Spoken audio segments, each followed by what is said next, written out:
औज़ुबिल्लाहिमिनश्शैतानिर्रजीम बिस्मिल्लाहिर्रहमानिर्रहीम। अस्सलाम वालेकुम बच्चे, एट क्लास कैसे हैं आप? सब ठीक है?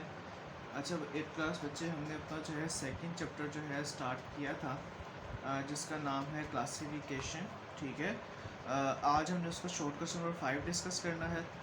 लास्ट टाइम हमने उसके 4 शॉर्ट क्वेश्चन डिस्कस किए थे कि बायनोमियल नोमेनक्लेचर क्या होता है, टेक्सा क्या होता है। टेक्सा मैंने आपको बताया था ना, ग्रुपिंग टेक्सा क्लासिफिकेशन को कहते हैं। और टेक्सोनॉमिक हायरार्की क्या है, एक ग्रुप को टेक्सा कहते हैं और जो ग्रुपिंग की हुई है छोटे से बड़े तक, ठीक है, कैटेगरीज बनाई हुई हैं, ग्रुप सब ग्रुप फिर सब ग्रुप फिर सब ग्रुप रहे हुए हैं, इसे हम बच्चे टेक्सोनॉमिक हायरार्की कहते हैं। ठीक है, इसको आपने याद रखना है, तभी आगे जो है शॉर्ट क्वेश्चन की जो है वो समझ आएगी। शॉर्ट क्वेश्चन नंबर 5 देख लेते हैं। Differentiate between kingdom Plantae and kingdom animalia. ठीक है बच्चे, 2 तरह के किंगडम से इसने बताए हैं हमें, वैसे 5 तरह के किंगडम होते हैं। इसने एक पूछा कि ये जो 2 तरह के किंगडम है, किंगडम प्लांटी जिसके अंदर प्लांट होते हैं, एक किंगडम एनिमलिया जिसके अंदर एनिमल्स होते हैं, उनमें डिफरेंस बताएं। ठीक है, अच्छा आपको पता है प्लांट्स ऑटोट्रॉफ्स होते हैं, अपनी फूड खुद प्रिपेयर कर सकते हैं, जबकि एनिमल्स हेटरोट्रॉफ्स होते हैं, इसका मतलब अपनी फूड खुद प्रिपेयर नहीं कर सकते। तो यही सबसे पहला डिफरेंस है। प्लांट्स का बता रहा हूँ, it contains eukaryotic multicellular autotrophs. ठीक है, इसके अंदर क्या होते हैं, यूकैरियोटिक मतलब होता है जिनके पास न्यूक्लियस होता है, जिनके सेल के पास क्या होता है, न्यूक्लियस होता है।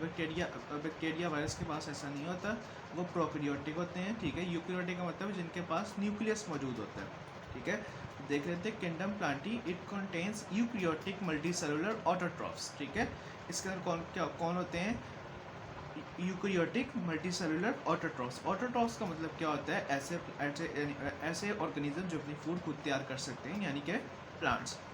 जबकि एनिमल्स में क्या है देख लेते हैं, it include eukaryotic multicellular consumers या हेटरोट्रॉफ्स। यहाँ पे कंज्यूमर लिखा है, इसकी जगह हेटरोट्रॉफ्स भी लिख सकते हैं। प्लांट्स में ऑटोट्रॉफ्स हैं, एनिमल्स में कौन होंगे, हेटरोट्रॉफ्स होंगे। ठीक है, अच्छा ऑटोट्रॉफ्स का मतलब क्या होता है, जो अपनी फूड खुद प्रिपेयर कर सकते हैं। हेटरोट्रॉफ्स का मतलब क्या होता है, जो अपनी फूड खुद प्रिपेयर नहीं कर सकते। यही उसने सेकंड पॉइंट में बताया, plants are autotrophic in their nutritional mode, making their own food by photosynthesis. हमें पता है कि प्लांट्स क्या करने की सलाहियत रखते हैं, फोटोसिंथेसिस करने के जो है उनके अंदर एबिलिटी होती है, वो अपनी फूड खुद प्रिपेयर कर सकते हैं, हम सबको पता है। ठीक है, तो उसने यही बताया, plant are autotrophic in their nutritional mode, उनकी न्यूट्रिशन क्या है, ऑटोट्रॉफिक है, ये अपनी फूड खुद प्रिपेयर कर सकते हैं, किस प्रोसेस के ज़रिए, फोटोसिंथेसिस के ज़रिए। जबकि एनिमल्स का देख लें, animal live mostly by consuming food and digesting in with it specified cavity. ठीक है, अब इसको पहले 2 चीज़ों में, 2 पॉइंट्स में डिवाइड कर सकते हैं। सबसे पहला, animal lives mostly by consuming food. Animal क्या है, सबसे ज़्यादा क्या करते, मोस्टली क्या करते हैं, फूड को कंज्यूम करते हैं, खाते हैं, किसी से लेके कंज्यूम करते हैं। ठीक है, ये पहला पॉइंट के एनिमल्स के और प्लांट में क्या डिफरेंस है, प्लांट अपनी फूड खुद तैयार कर सकते हैं, ऑटोट्रॉफ है। एनिमल्स हेटरोट्रॉफ है, अपनी फूड खुद तैयार नहीं कर सकते, बल्कि कंज्यूम करते हैं, दूसरों से लेते हैं। पहला पॉइंट। दूसरा लिखा हुआ है, and digesting it with in specified cavity. दूसरा पॉइंट ये है कि वो क्या करते हैं, उसको डाइजेस्ट करते हैं अपनी बॉडी के अंदर, अपनी स्पेसिफाइड कैविटी के अंदर। हमारे आपको पता है एक स्पेसिफाइड कैविटी जिसको हम स्टमक कहते हैं, स्मॉल इंटेस्टाइन, लार्ज इंटेस्टाइन, ये स्पेसिफाइड कैविटी है ना, जहाँ पर हमारी फूड डाइजेस्ट होती है। तो एनिमल्स के अंदर, प्लांट्स के अंदर तो ऐसा कोई प्रोसेस नहीं है डाइजेशन का, प्लांट की तरफ से स्टमक नहीं ना होता, ऐसा ही है ना। तो ये सिर्फ एनिमल्स के अंदर होता है ना स्टमक। तो वो किसने क्या होता है कि एनिमल्स के पास स्पेसिफाइड कैविटी है इस फूड को क्या करने की, डाइजेस्ट करने की।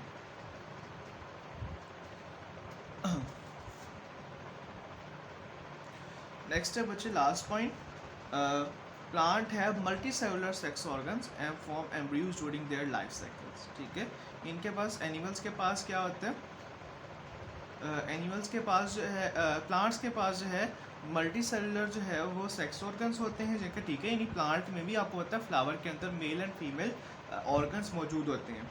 ठीक है, जिसके बाद वो क्या बनते हैं, एम्ब्रियो बनते हैं। लाइफ साइकिल इनका बिल्कुल वैसे ही चलता है जैसे एक मल्टी सेलुलर ऑर्गेनिज्म का चलता है। ठीक है, इनके पास भी सेक्स ऑर्गन्स होते हैं, इनके पास भी जो है एंथरोस्टिग्मा मौजूद होता है फ्लावर के ऊपर, आपको याद है ना एंथरोस्टिग्मा। ठीक है, वो दोनों के पास स्पेशलाइज सेल्स होते हैं, जिसके पास एम्ब्रियो बनता है, उसके बाद एक होल लाइफ साइकिल चलता है और न्यू प्लांट बनता है। ठीक है, और लेकिन आपको पता है ना, प्लांट मूव नहीं कर सकते। प्लांट और एनिमल में सबसे मेजर डिफरेंस यही है कि एनिमल जो है मूव कर सकते हैं, प्लांट मूव नहीं कर सकते, ठीक है। तो उसने ये बताया animals lack cell wall and show movements, ठीक है। आप याद रखिएगा हमेशा प्लांट के पास सेल वॉल होती है, एनिमल के पास सेल वॉल नहीं होती, लेकिन प्लांट मूवमेंट नहीं कर सकता, एनिमल मूवमेंट कर सकते हैं। अच्छा, नेक्स्ट क्वेश्चन है बच्चे हमारे पास, व्हाट आर वायरसेस। वायरसेस क्या होते हैं? Viruses are not cellular structurally but are made of nucleic acid and protein. बच्चे वायरस सेल नहीं होते, ठीक है। सेल की जो कुछ शर्तें होती हैं, ठीक है, तो उसके मुताबिक जो है वायरस जो है वो सेल नहीं है। फिर ये है क्या? ये सिर्फ और सिर्फ एक सेल नुमा स्ट्रक्चर है, ठीक है, जिसके अंदर क्या होता है, न्यूक्लिक एसिड एंड प्रोटीन मौजूद होती है। न्यूक्लिक एसिड एंड प्रोटीन ये दोनों कंपाउंड्स के नाम है, केमिकल्स के नाम है। Viruses consist of 2 part. Viruses के 2 पार्ट हैं, इसको हम इंशाल्लाह लॉन्ग के अंदर डिस्कस करेंगे काफ़ी ज़्यादा।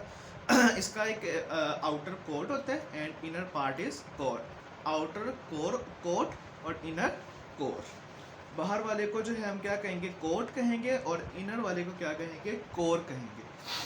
The coat outer part is made up of protein and the core inner part is made up of DNA और आरएनए, ठीक है। जो उसका कोट है यानी जो बाहर वाला हिस्सा है वो किससे बना होगा, वह किसी प्रोटीन से बना होगा, और जो उसका अंदर वाला हिस्सा है जिसे हम कोर कहते हैं वो किससे बना होगा, डीएनए और आरएनए। ये न्यूक्लिक एसिड का मतलब डीएनए और आरएनए, आपने कंफ्यूज नहीं होना। कहीं पर भी डीएनए और आरएनए लिखा हो इसका मतलब क्या है, न्यूक्लिक एसिड, या कहीं पर न्यूक्लिक एसिड लिखा हो इसका मतलब क्या है, डीएनए और आरएनए। आगे, what is basis of classification. अच्छा बच्चे, पहले हमने पढ़ा था what are aims of classification. अब ये शॉर्ट क्वेश्चन है, what are basis of classification. देख लेते हैं। Classification is based on similarities in form और structure, these similarities are seen in, ठीक है। क्लासिफिकेशन किसकी बेस पे है, हम कैसे भी किसकी बेस पे ज़रूरी नहीं लिविंग ऑर्गेनिज्म की हमने वैसे भी क्लासिफिकेशन करनी हो तो हम एक ही बेस पे करते हैं, ज़्यादातर किसकी बेस पे करते हैं, सिमिलैरिटीज़ की बेस पे करते हैं कि ऑर्गेनिज्म के अंदर क्या क्या सिमिलर चीज़ें सिमिलर है। नंबर 1 पॉइंट, उनका स्ट्रक्चर देखते हैं, similar both external and internal, internal structure भी और एक्सटर्नल स्ट्रक्चर भी। दूसरा पॉइंट देखिए, स्टेजेस ऑफ डेवलपमेंट, हम देखते हैं कि उनकी डेवलपमेंट की स्टेजेस क्या हैं, उनकी ग्रोथ कैसे हो रही है, ग्रोथ के अंदर क्या क्या उनके अंदर चेंजेस आ रही हैं, ठीक है, वो बड़े कैसे हो रहे हैं छोटे से, ऐसे। और तीसरा पॉइंट है मॉडर्न जेनेटिक्स, ठीक है, कि उनकी जीन्स क्या है, उनके अंदर जेनेटिक्स क्या है, उनका उनके अंदर जो डीएनए है वो किस तरह का है, इसकी बेस पे हम क्या कर देते हैं बच्चे, क्लासिफिकेशन कर देते हैं। These similarities suggest that all the organisms are related to one another at the some point in their evolutionary history. इससे क्या सब पता लगता है, ये जो क्लासिफिकेशन है, इससे ये पता लगता है कि जो लिविंग ऑर्गेनिज्म है ना दुनिया के अंदर पाए जा रहे हैं, ये एक दूसरे से मिलते जुलते हैं, ठीक है। कभी ना कभी जो एवोल्यूशनरी हिस्ट्री में ये एक दूसरे के साथ क्या थे, मिलते जुलते थे, बिल्कुल रिलेट करते थे, एक जैसे थे तकरीबन। अच्छा, शॉर्ट क्वेश्चन नंबर 8 है, in list the names of the different taxa, ठीक है। जो डिफरेंट टेक्सा है या जो ग्रुपिंग आपको पता है, मैंने पढ़ाया था ग्रुपिंग सब ग्रुपिंग, उनके जो है नेम बताएं। तो सबसे पहला बच्चे किंगडम, ये सबसे बड़ा ग्रुप होता है, इसका सब ग्रुप होता है फाइलम, उससे इसका सब ग्रुप होता है क्लास, और क्लास का सब ग्रुप होता है ऑर्डर, ऑर्डर का सब ग्रुप होता है फैमिली, फैमिली का सब ग्रुप होता है जीनस, और सबसे जो छोटा ग्रुप सब ग्रुप होता है उसको क्या है बच्चे, स्पीशी। बस याद रखिएगा सबसे छोटा ग्रुप जो है वह स्पीशी है, और सबसे बड़ा ग्रुप क्या है बच्चे, फाइलम है। आज के लिए इतना ही, थोड़ा सा समझने वाला था, इसलिए आज सिर्फ 4 ही काफ़ी हैं, ठीक है। बस पहला जो है लॉन्ग क्वेश्चन थोड़ा